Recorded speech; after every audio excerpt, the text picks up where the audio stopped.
Selamat berjumpa kembali di dalam layanan audio Sahabat Seperjalanan. Hari ini adalah hari Selasa 4 Oktober 2022. Tema renungan saat teduh kita dengan judul Hidupku adalah Mezbahnya Tuhan. Hidupku adalah mezbahnya Tuhan.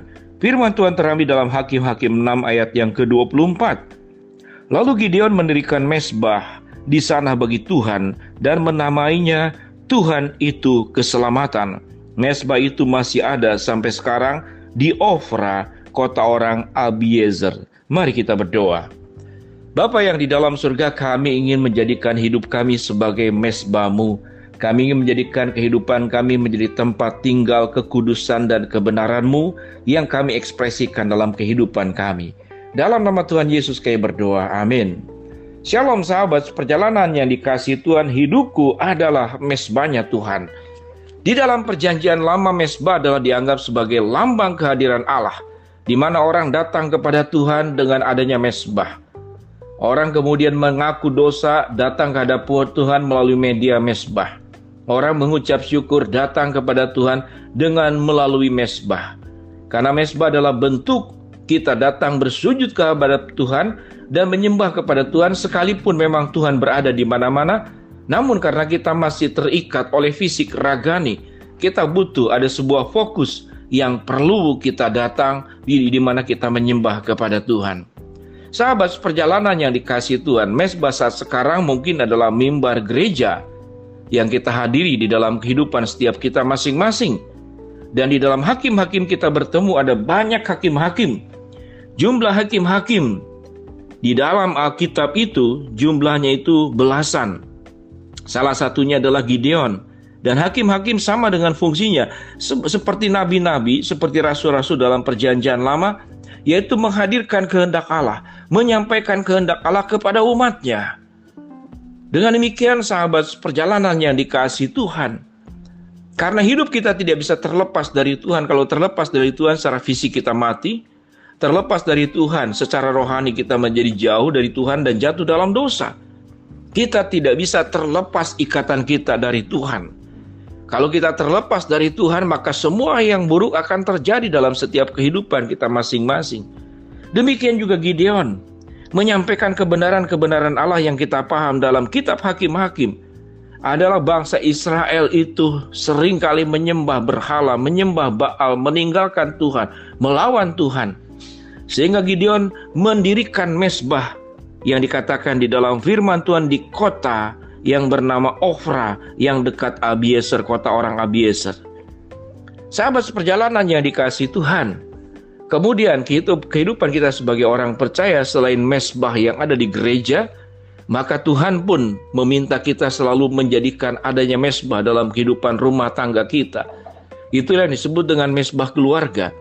Namun jikalau yang lebih dekat lagi, siapa mezbah yang sesungguhnya? Yaitu kehidupan kita adalah mezbah. Pikiran kita adalah mezbahnya Tuhan. Hati kita adalah mezbahnya Tuhan. Mata kita adalah mezbahnya Tuhan. Mulut kita adalah mezbahnya Tuhan. Telinganya kita adalah mezbahnya Tuhan. Sewaktu kita menghadirkan mezbah Tuhan dalam hidup kita, maka apa yang akan kita perbuat? Yang kita perbuat adalah semua yang sesuai dengan kehendak Tuhan. Pikiran kita adalah pikiran yang memuliakan Allah. Hati kita adalah hati yang penuh ikatan bersama dengan kebenaran-kebenaran Allah. Mata kita akan melihat semua perkara-perkara yang benar. Telinga kita pun memiliki sebuah ketaatan karena ketundukan, kepatuhan dimulai dari mendengar dan melihat.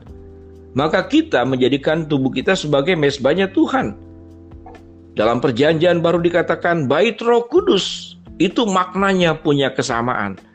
Sewaktu seseorang itu mendirikan mezbah tidak di gereja, tapi dalam hidupnya, maka dia akan menjaga kekudusan, berperilaku sesuai dengan kebenaran firman Allah, tidak hanya sewaktu ke gereja 1 jam, 2 jam, atau lebih daripada itu. Tapi hidup kita itu adalah mezbahnya Tuhan. Kalau Gideon mendirikan mezbah yang dikatakan bagi Tuhan dan menamainya Tuhan itu keselamatan, dan mezbah itu dikatakan masih ada sampai sekarang di Ofra, kota orang Abiezer. Ayat ini berbicara bahwa mezbah itu selalu harus ada dalam kehidupan kita dari terlahir sampai meninggal. Artinya ada Allah yang bertata dalam kehidupan kita. Ada Allah yang memimpin kehidupan kita berjalan di dalam kebenaran. Lalu apa fungsi mezbah itu? Ada menjadi bagian dalam hidup kita, dan hidup kita menjadi mezbahnya Tuhan. Maka apa yang terbaik dari Tuhan akan terjadi ke dalam kehidupan kita. Kita akan mengalami kehidupan dalam kekudusan karena kita menjauhi dosa. Hidup kita sudah menjadi mezbahnya Tuhan. Kita menjadi orang yang punya karakter yang kuat, kedewasaan yang baik. Karena hidup kita adalah mezbahnya Tuhan. Sewaktu kita berperan sebagai suami, sebagai istri, sebagai mertua, sebagai mantu, sebagai pegawai, sebagai majikan, kita menghadirkan mezbahnya Tuhan. Sehingga dalam kehidupan keseharian apapun yang kita lakukan, kita menghadirkan nilai-nilai Allah dalam kehidupan kita. Karena mengapa? Karena hidup kita menjadi mezbahnya Tuhan. Sahabat seperjalanan yang dikasihi Tuhan, sewaktu semua kebenaran Allah ada dalam kehidupan kita, apa efeknya? Kita akan mengalami hidup dalam kemenangan. Kita akan mengalami hidup dalam kesukacitaan.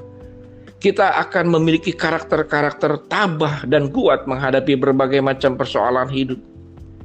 Kita lebih banyak berseru kepada Tuhan, bersekutu dengan Tuhan, tatkala kita diperhadapkan kepada masalah demi masalah hidup dan tidak menyalahkan orang lain.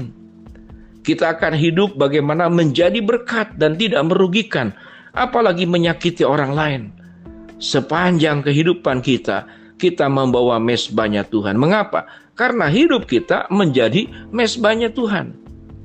Sahabat seperjalanan yang dikasihi Tuhan, di dalam perjanjian lama ada namanya bait suci. Di dalam perjanjian lama didirikan mezbah dalam bentuk batu-batu yang disusun, dalam bentuk ornamen-ornamen yang melambangkan kehadiran Allah. Namun semuanya itu di dalam perjanjian baru. Bahwa mezbah yang sesungguhnya adalah hidup kita, di mana hati, pikiran, hidup kita itu menghadirkan Sang Imam besar, yaitu Tuhan Yesus sendiri yang bertata di dalam hidup kita. Sahabat seperjalanan yang dikasihi Tuhan, orang yang menjadikan hidupnya sebagai mezbahnya Tuhan, dia akan menjadi penyejuk di tempat panas, dia akan menjadi terang di tempat gelap. Dia akan menjadi inspirasi bagi mereka yang putus asa. Dia akan menjadi pribadi yang bisa memberikan rasa-rasa yang indah, seperti panggilan Tuhan kita menjadi garam dunia, memberikan rasa damai sejahtera, rasa aman, dan sebagaimana yang Gideon katakan, menyebut mezbahnya itu adalah Tuhan itu keselamatan.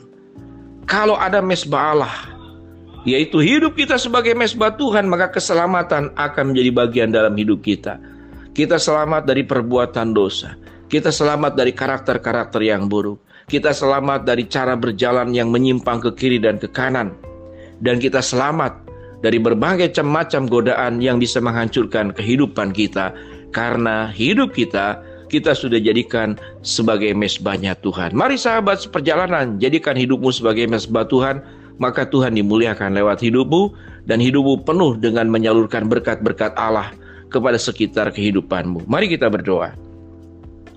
Bapa dalam surga, terima kasih. Bagian firman Tuhan yang mengajarkan bahwa hidup kami adalah mezbahnya Tuhan. Hamba mau berdoa buat sahabat seperjalanan yang sedang sakit, Tuhan jamah sembuhkan. Sahabat seperjalanan yang sedang menghadapi masalah, Tuhan bukakan jalan. Sahabat seperjalanan yang sedang berdoa mengharapkan sesuatu kepada Tuhan, Tuhan kabulkan dengan cara dan waktunya Tuhan. Dalam nama Tuhan Yesus kami berdoa. Amin. Shalom sahabat seperjalanan. Jadikan hidup setiap sahabat seperjalanan sebagai mezbahnya Tuhan, sehingga ada sinar kemuliaan Tuhan yang terjadi dalam kehidupan kita, dan kita menjadi berkat dimanapun kita berada. Shalom, Tuhan memberkati kita semua. Amin.